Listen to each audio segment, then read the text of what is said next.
हरि ओम ओम ओम ओम ओम ओम ओम ओम ओम ओम ओम ओम ओम ओम ओम ओम ओम ओम राम राम राम राम राम राम राम राम राम राम शिव शिव शिव शिव शिव शिव राधे राधे राधे शाम से मिला दे। हरि ओम ओम ओम शक्ति, हरि ओम ओम ओम भक्ति, हरि ओम ओम ओम मुक्ति, हरि ओम ओम स्वास्थ्य, हरि ओम ओम माधुर्य, हरि ओम ओम प्रभु जी प्यारे जी आनंद दाता माधुर्य दाता हाजरा हजूर। तू दूर था ये मेरी नासमझी थी, तू परे था ये मेरी नासमझ थी, तू मेरा आत्मा है, तू आनंद स्वरूप आनंद ओम माधुर्य ओम ओम ओम।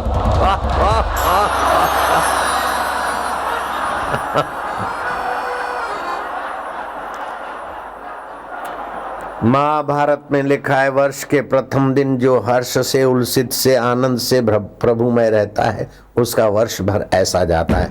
आज का नूतन वर्ष दिन आपका बहुत बढ़िया है और भगवान करे कि और बढ़िया होने में आप आगे बढ़ते जाए। ये हुआ शुभ संकल्प। नारायण नारायण नारायण। तो दिवाली के दिन के बाद का दूसरा दिन बैसता वर्ष, वर्ष का प्रथम दिन आज, वर्ष प्रतिपदा, विक्रम संवत का प्रारंभ। भारतीय संस्कृति को खतरा पहुंचाने वाले लोगों को मार भगाने वाले राजा विक्रमादित्य ने समाज का शोषण करने वाले लोगों का दमन करके समाज में सुख शांति और भारतीय संस्कृति की दिव्यता प्रगटे,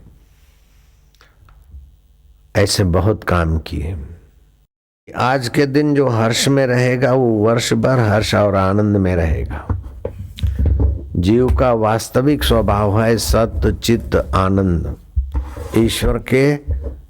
ईश्वर व्याप्त है और जीव अंतःकरण में मैं करता है, जीने की इच्छा करता है, इसलिए जीव है। इस जीव को अगर सत्संग मिल जाए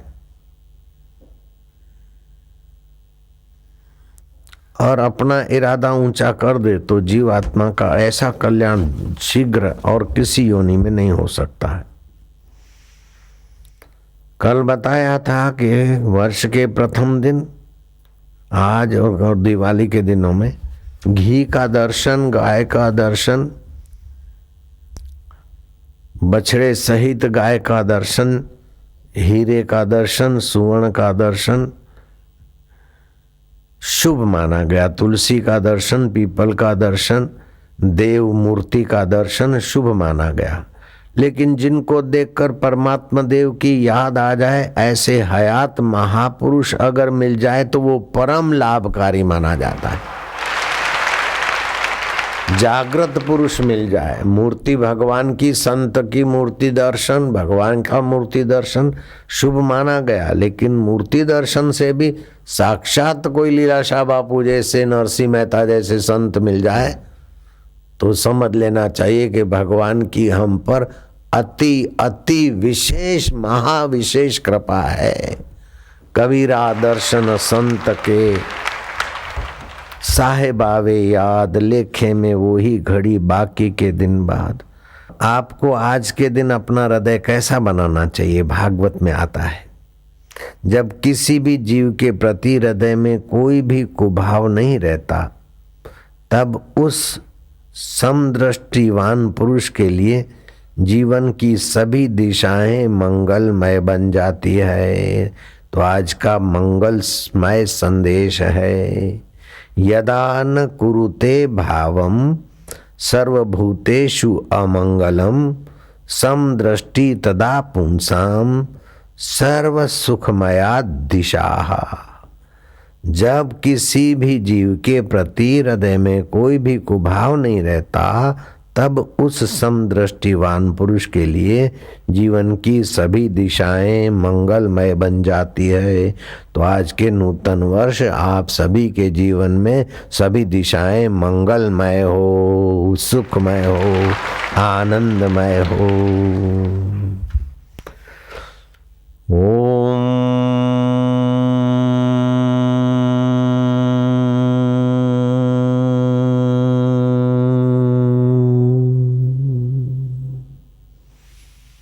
हरि ओम।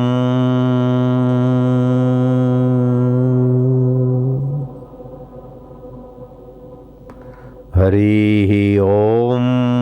होठ बंद, मकार बोलते समय होठ बंद।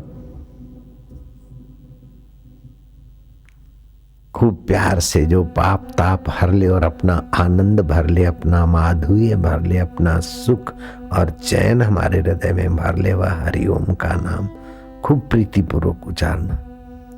पहली उंगली अंगूठे के नीचे, 3 उंगली सीधी।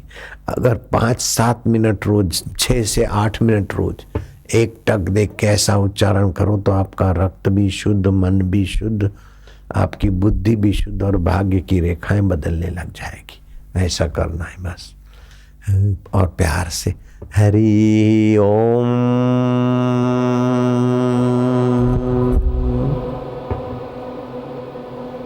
हरि ओम।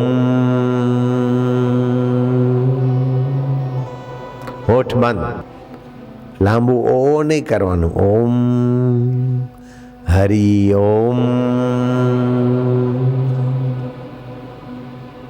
પછી ભગવાનને, ઈષ્ટદેવને, ગુરુદેવને વહાલ કરો, ઉચ્ચારણ કરો હરિઓમ। બસ चुप चुप चुप नहीं सुनते। हरिओम चुप।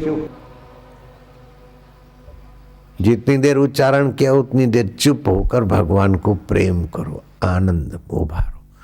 गुरु और भगवान को देखकर हृदय में प्रेम उत्पन्न होगा तो भगवत आनंद, गुरु आनंद प्रकट होता है। हरि ओम।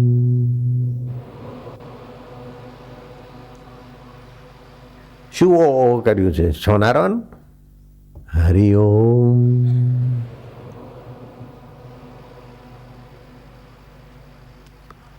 अब होठों में ही बोलो प्यार से हरि ओम, एकदम प्यार से हरि ओम। आनंद आनंद, हरिनो आनंद, गुरुनी कृपानो आनंद। બેસતા વર્ષ, નૂતન વર્ષનો નિત્ય પરમાત્મા રસનો આનંદ। ઓમ આનંદ આનંદ, માધુર્ય, વાલુડા।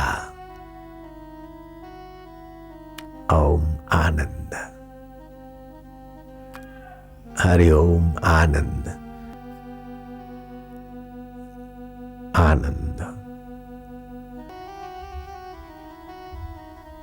3 प्रकारना, 3 प्रकार के तीर्थ होते। एक होते स्थावर तीर्थ, जैसे पुष्कर, अयोध्या, मथुरा, माया, काशी। ये स्थिर रहने वाले, एक जगह पर रहने वाले। इससे दूसरे हैं जंगम तीर्थ, जहां भी संत महात्मा जाते और भगवत कथा, चर्चा, सत्संग, ध्यान होता है, वो जगह तीर्थ बन जाती है। तो एक स्थावर तीर्थ और दूसरे संत महात्मा चल तीर्थ। तीसरा होता है सत्य तीर्थ, प्रभु प्रीति तीर्थ, प्रभु ज्ञान तीर्थ, प्रभु आनंद तीर्थ, क्षमा तीर्थ, शुद्धि तीर्थ, ब्रह्मचर्य तीर्थ, सदाचार तीर्थ।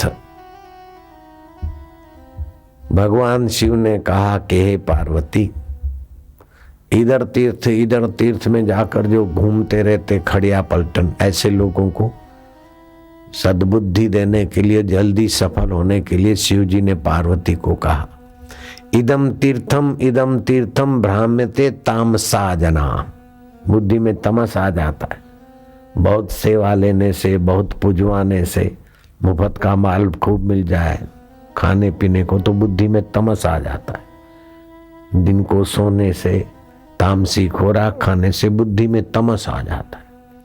बुद्धि में तमस आता है तो जहाँ रहता है वहाँ अच्छा नहीं लगता है। उधर तीर्थ है, उधर तीर्थ है, उधर तीर्थ है, भटकू भैया बन जाते हैं। ऐसे भटकू भैयाओं को समझाने के लिए श्री शिव जी ने पार्वती जी को कहा, इदम तीर्थम भ्राम्यते तामसा जना। बुद्धि में जिनको तमस आ गया है, एकदम बैठा हुआ जीवन है, सुविधा भोगी जीवन है, वो तामसी हो जाता है।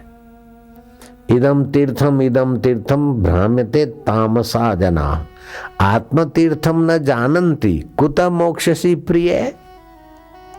आत्म तीर्थ को नहीं जाना और बाहर के तीर्थ को महत्व देकर भटकते हैं, उनका मोक्ष कैसे होता है? वासनाओं से, अज्ञान से, बंधन से मुक्ति कैसे होती? गुरु कृपा ही केवलम शिष्यस्य परम मंगलम। काशी तीर्थ है, 7 महातीर्थों में काशी का नाम है। कबीर जी काशी छोड़कर मगध में आखिरी जीवन, आखिरी दम वहीं छोड़ने के लिए गए। सत्संग की महिमा है, ये परम तीर्थ मिल गया तो काशी का तीर्थ का त्याग करके मगहर में चले गए कबीर जी। नहीं तो लोग कहीं कहीं से काशी में मरने को आते, मरने के दिन आए, बोले काश्याम मरणांते मुक्ति, काशी में मृत्यु होती तो मुक्ति होती, क्योंकि यमदूत काशी में से नहीं ले जाते। ऐसे जहाँ तुलसी का वन लगा हुआ है वहाँ यमदूतों की दाल नहीं गलती, गायों के खुरों की धूली जहाँ रहती है वहाँ यमदूतों की दाल नहीं गलती, वो भी मुक्तिदायी जगह है। लेकिन कबीर जी का तो ऐसा ऊंचा दृढ़ भाव था कि मगहर में मरने से आदमी सुअर होता है। कबीर ने कहा मैं वहीं जाके प्राण त्यागूंगा। तो हमारे ज्ञान का, हमारे सत्संग का महत्व क्या? काशी में मरने से मुक्ति होती है, तुमने काशी में जीवन भर रहे, लेकिन अंत में श्वास जब छोड़ने थे मगहर में चले गए। ये होती अपनी निष्ठा। अपनी निष्ठा अपने काम आती है। किसी ने कुछ कह दिया, किसी ने कुछ कह दिया, भटकते रहे नहीं।